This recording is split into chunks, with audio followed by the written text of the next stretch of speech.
Quick disclaimer, this general information is not intended to replace your healthcare professional. You should always consult a healthcare professional when you have musculoskeletal pain.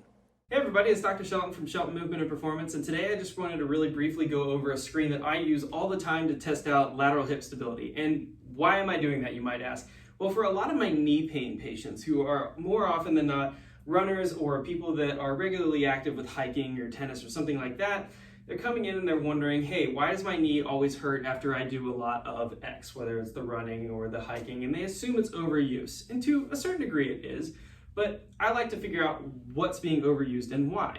Because the body should be able to walk and run on a regular basis if you've trained it up to do so. The issue that I end up seeing a lot is that more often than not, the knee is a victim of two incredibly mobile joints surrounding it, and the knee itself is not a very mobile joint. If you think about it, the knee only really has one direction of movement, bent and straighten, while our hips are pretty much able to move anywhere you really want them to, and so are our ankles. And if somebody has an issue with controlling those motions, the knee is often the joint that ends up taking on the pain or the injury. So we like to try to teach people how to test for this and then what they should do if they find something with it. So I'll show you that right here. And really what I do is I take the position that's bothering them. So let's say squatting doesn't feel good on that knee. And you squat down to here and come back up, and just that knee doesn't like it. So what I'll do is I'll take a band and I will place it just above the knee and have it anchored across the body. Because what that's going to do is that's going to be trying to pull that knee inward, which is a direction that we absolutely do not want to allow the knee to go. So to avoid that, the body will instinctively kick on and resist that. It won't allow that knee to be pulled in. And then we'll squat again. And believe it or not, a lot of people will do this and they'll go, oh my gosh, my knee pain, it's gone. And this also helps for people that have hip pain or back pain. This is something that we use a lot. And they go, oh my goodness, it's just completely gone. What happened? Well, what happened was we activated those lateral stabilizers in that hip, really, namely your glute med and mid, but there are other muscles that are doing their jobs here too. And once you stabilize that hip, the knee is able to be controlled much better. And it's not getting that trickle-down issue of instability at the hip. Now, for the people who this doesn't help, maybe there's something going on at the ankle or other spots, I don't know necessarily, but this is something that very quickly rules in or out those lateral hip stabilizers. So then the question becomes, okay, now what? And what I will have people do is I will have people practice with the band coming across them, but then more importantly, right afterwards, make sure that they can do it without the band. Because at first we'll use a crutch for something like this. And that's what the band is, it's a crutch. But if all you do is practice with a crutch, then what's gonna happen? You're gonna get really good at walking around with a crutch on. So we need to make sure that you can do this outside of having this assistance, but it is necessary if you have pain to add assistance first. So I'll have people do a few sets of squats, nothing completely fatiguing, maybe like 5 to 10 of them. And then I'll have them take the band off and squat without it. And some people, this will help almost immediately and they'll be like, oh my gosh, pain's completely gone.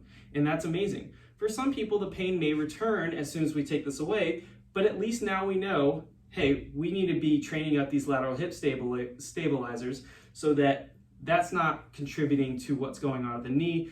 That instability isn't contributing to having that knee move around a lot more than it actually should be. And we build their program around that. So that's just a really quick visual of what we do to help people out with those lateral hip stabilizers, but more importantly, how to make sure that we're trying to rein in that knee pain by controlling the hip, which is much more likely going to be the source of people's issue. One more thing that I want to go into because I think it's important for you runners out there or anybody that really does a sport that involves running, because 100% of the gait cycle while running is on a single leg, then my argument for you would be you need to be able to control movement on one leg without any pain. Ideally, we'd like to be able to do some type of single leg squatting, but most of the people, I'm happy if we can just do a lunge. So if you're at home and you're like, yes, I'm a runner, yes, my knee hurts. What I usually like my patients to do is try a lunge and see what that looks like on them, because a lot of them have a really hard time with this motion where they feel like their entire body is just coming down on that knee. Doesn't feel very good, so they have to shift their weight onto the back leg, which isn't how you're supposed to do this, and you're just wobbly and you feel weak and you have to go stand up or use something to help you out, and it really doesn't do a lot for you.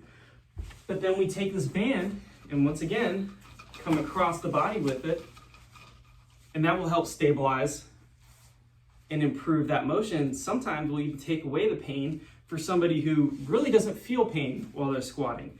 But as soon as we challenge their balance a little bit and put them into this kind of position where they're required to keep themselves upright with a little bit more hip control, they start to struggle, and getting down onto the floor is much tougher until we add in that lateral hip stability. So this is something that has been incredibly useful to us in our clinic to help people out with their knee pain, hip pain, back pain. Tons and tons of people can benefit from this, and it's something that I really enjoy using that helps teach you immediately whether or not these lateral hip muscles need to be trained. So one last thought is, if those lateral stabilizers are in fact a problem, then doing that with the crutch is a very good way to get started on strengthening them up, as opposed to any of the exercises that would have you just trying to shorten the muscle bellies over and over again and strengthen them that way. I'm much more of a fan of doing something that's functional, that allows you to go through the movement that was painful without any pain and move yourself on from there, so that you can get to something like a single leg squat or something like a lunge with some weights in your hand, where you can actually control that with a little bit more resistance and eventually get to the point where your body can handle the higher loads, and it's much less likely to fail like it does when somebody develops back, hip, or knee pain. So this is a really great screen to tell if those lateral hip stabilizers need some help. It's not necessarily something that I need you to practice a bunch. If you do find out that that's the problem, that's like having a test coming up and then just memorizing the answers for the test. Your body doesn't learn that way. You have to make sure that your body learns that there is a certain way to control those muscles, and that's certainly something that we can teach you guys. But this is a really great starting point to help you guys out with that.